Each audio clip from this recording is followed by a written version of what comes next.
ئەمە تێکنۆ کامۆنوەیە نەک ئێمە لەوانەیە بە شش زۆرتان پێی ئاشنابن و مۆبایلەکانی تێکنۆ لە بازارەکانی عێراق وەرێمی کوردستان بۆ ئێستا خواستێکی زۆری لەسەرە و نەک هەر لە بازارەکانی ئێرە بەڵکو لە بازارەکانی وڵاتانی دراوسێش خواستێکی زۆری لەسەرە و دەتوانین بڵێن یەکێکە لە پڕفرۆشتنی مۆبایلەکان. وەرم با پێداچوونەوەیش تەواو بۆ تایبەتمەندەکانی ئەم مۆبایلە بکەین و ئایا ئەو تایبەتمەندیانەی ئەم مۆبایلە هەیەی لە چاو نرخەکەی گونجاوە یاخود ناو دەگەڕێنەوە لاتان.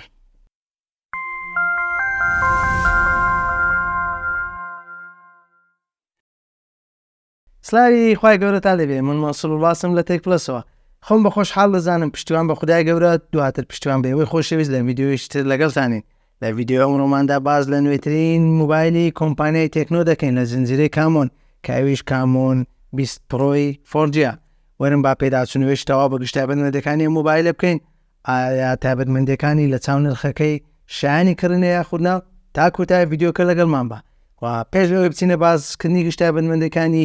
ئەم مۆبایلە سەرەتا لە کارتۆن دەرینان، دواتر باسکردنی دیزاینی مۆبایلەکە و دواتر تایبەتمەندەکانی مۆبایلەکەتان بۆ باز دەکەن.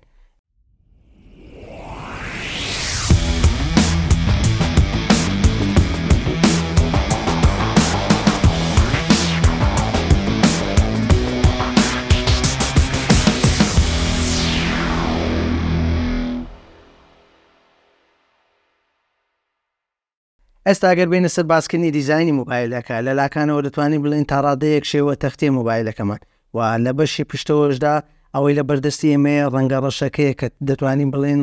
ڕەشێکی دیزاین کراوە لە نێوان دوو ڕنگ کە ڕەنگێکی زۆر جوانە و دیزاینێکی زۆر جوانی داوە بە پشتی مۆبایلەکە و ئەوەی جێگای ئاماژەیە ڕەنگەشی نەکەشی بە شێوەی جڵد خۆی نیشان دەدات و ئەو مۆبایلە لە بەشی سەرەوەدا ئەگەر تێبینی بکەین لە بەشی لاچەپماندا دوودانە کامێرە شێوە بازنەییمان هەیە کە کامێرای سەرەوەمان کامێرای سەرەکی 64 مێگاپیکسلەوە لە خواری ئەوش دوو کامێرەی ترمان هەیە کە دواتر دێنە سەر باسکردنی تایبەتمەندەکانی و لە تەنیش کامێرەی سەرەکی بازنەیەکی ترمان هەیە کە فلاشەکەیەتی و بە شێوەی بازنەیی دیزاین کراوە کە ئەمیش بە هەمان شێوەش دیزاینێکی زۆر جوانی داوە بە مۆبایلەکە. لە بەشی لای ڕاستی مۆبایلەکەمان دوگمەی هەڵکردن و کوژانەوەی مۆبایلەکەمان هەیە، واروە دوگمەی دەنگ زیادکردن و دەنگ کەمکردنمان هەیە و لە بەشی سەرۆشماندا بڵندگویەکمان هەیە. ئەگەر بینە سەر باسی بەشی دەستە چەپی مۆبایلەکە تەنها دەرچەی سیمکارت بوونی هەیە و لە بەشی خوارەوەماندا دەرچەی 3.5 میلیمەیە کە بە زمانی خۆمان ئەوەیە کەس بەناوبانگەوە لە تەنیش دەرچەکە بوونی مایکێکە و دەرچەی شێوە تایپسی کە بۆ بەرگایەکردنەوە بەکاردێت و هەروە خۆشبەختانە مۆبایلەکەمان پشتگیری لە دوانە بڵندگۆی ستریۆ دەکات بە تایبەتمەندی دۆڵبی ئەتمۆس و ئەوەی ئاماژە پێ نەکردووە بیڵێم و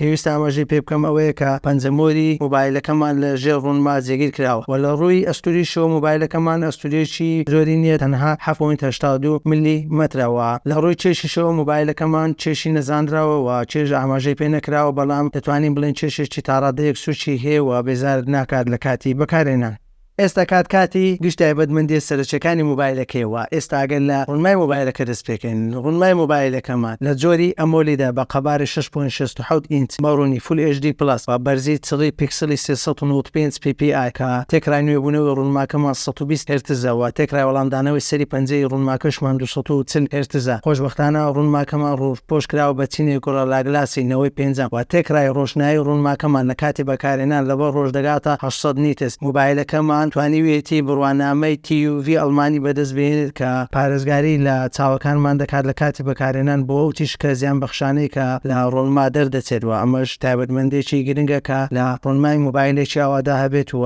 دەتوانین بڵێن پارێزگاری لە چاوەکانمان دەکات. ئەیچی دەربارەی چارەسەرکەری مۆبایلەکەمان خاوەندارەتی لە چارەسەرکەری کۆمپانیای میدیاتێک دەکات کە ئەویش هیلیۆجینۆ ئۆتۆنۆی 6 نانۆمەتریە بە یەکەی ڕێکخەری گرافیکی مالی G57 MC2 کە ئەم چارەسەرکردنوویە لە ڕووی ئاستەوە ئاستێکی زۆر باشی هەیە و لەلایەن زۆرێک لە کۆمپانیەکان لەسەر مۆبایلە ئازماوناوەندەکانیان بەکار هاتووە و دەربارەی بیرگەی ئەم مۆبایلە لە بەردەستی ئێمەیە بیرگەکەی 256 گیگابایتە لە جۆری UFS 2.2 و هەروها ڕامەکەشی 8 گیگابایتە لە جۆری LPDDR4X و دەتوانی لە نێو سیستەمی مۆبایلەکە ڕامی مۆبایلەکە زیاد بکەی بۆ 16 گیگابایت و 8 گیگابایت ڕامی تر زیاد بکەی بۆ مۆبایلەکە و بەم شێوەیەش ڕامی مۆبایلەکە دەبێتە 16 گیگابایت و بە بیرگەی 256 گیگابایت. ئەوانەی بتوانێت ئێستا پرسیار بکەن بۆ ڕامی 16 گیگابایت و بگەیت 156 گیگابایت نرخی مۆبایلە چەند دەبێت. تا کۆتایی ڤیدیۆکە لەگەڵمان بن لە کۆتایی ڤیدیۆکە پێتان دەڵێن نرخی ئەم مۆبایلە چەندە و لە چاو تایبەتمەندیانە نرخێکی زۆر گونجاوی هەیە. ئەگەر ئێستا بینە سەر باسی کامێرەکان، کامێرای ئەم مۆبایلەمان سێدانەیەوە خاوەندارەتی لە کامێرایکی سەرەکی دەکات بە ڕوونی 64 مێگاپیکسل با ڕەنگ فلتەری RGBW کە لە دۆخی شەودا ئاستێکی بوێنە پێشکەش دەکات و ئاستی زۆر بەرەو پێشخراوە. هەرچی دەربارەی کامێرای دووەمانە بە ڕوونی 2 مێگاپیکسلە بۆ وێنەی پۆرترێت و کامێرەی سێمیشمان یاریدەردەری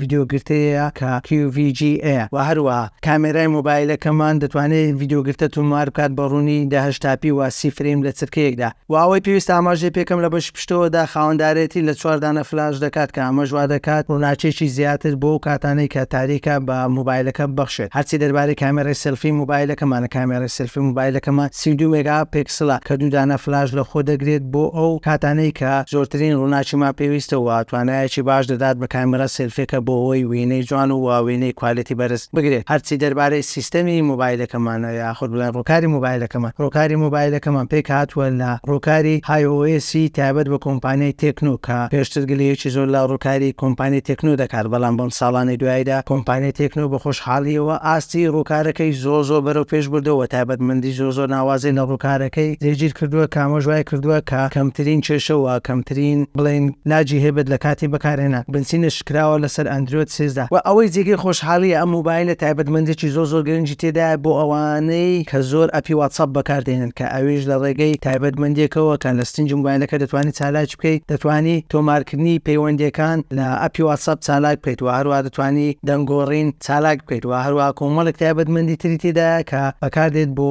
کاری ڕۆژانە لە ئەپی واتساپدا کە نەرەمیان گرنگکرێت دەنگ تۆمارکردنە لە ئەپی واتساپدا کە ئەمەش بۆ ئەو کەسانی کە ئەپی واتساپ ڕۆژانە زۆر بەکاردێنن تایبەتمەندێکی زۆر گرنگە و زۆر بەکەڵکیان دێت. هەرچی دەربارەی پاتری مۆبایلەکەمە خاوەندارێتی لە پاترێکی قەبارە 5000 میلیان پێری دەکات بە توانای بارگایبوونەوەی 33 وات و کە لە سەری بارگاویکەرەوەی 33 واتش خۆشحاڵانە لە نێو کارتۆنی مۆبایلەکەدا جێگیر کراوە. دەتوانین بڵێن ئێستا هیچ تایبەتمەندێک نەماوە باسی بکەین و ئەو تایبەتمەندیانەی هەیە بۆ مۆبایلە باسمان کرد. ئێستا ئەگەر بینە سەر نرخەکەی لەوانەیە بەشێکی زۆرتان چاوەڕوانی نرخەکەی بن. ئەم مۆبایلە بۆ ڕامی 8 گیگابایت و ڕامێکی زیادکراوی 8 گیگابایت یاخود بڵێن 16 گیگابایت ڕام و بێگەی 256 گیگابایت بۆ بازاڕەکانی عێراق و هەرێمی کوردستان تەنها 175 دلاری ئەمریکیە و بیرتان نەچێت ئەم مۆبایلە بە گرنتی ڕاستەقینەی کۆمپانیای نازۆ بەردەستراوە بۆ بازاڕەکانی عێراق و هەرێمی کوردستان و گرنتێکەشی 13 مانگە. ئەمەش دێرەوە سوپاسی کۆمپانیای تێکنۆ دەکەین کە ئەم مۆبایلی بۆ ئێمەدار بۆ ئەوی پێداچنەوەی تەواو بۆ گشت تایبەتمەندەکانی دا بکەین. سەبسکرایبی چەناڵەکەی ئێمەتان بیر نەچێت و هەروەها لایک و شێری ڤیدیۆکانمان بکەن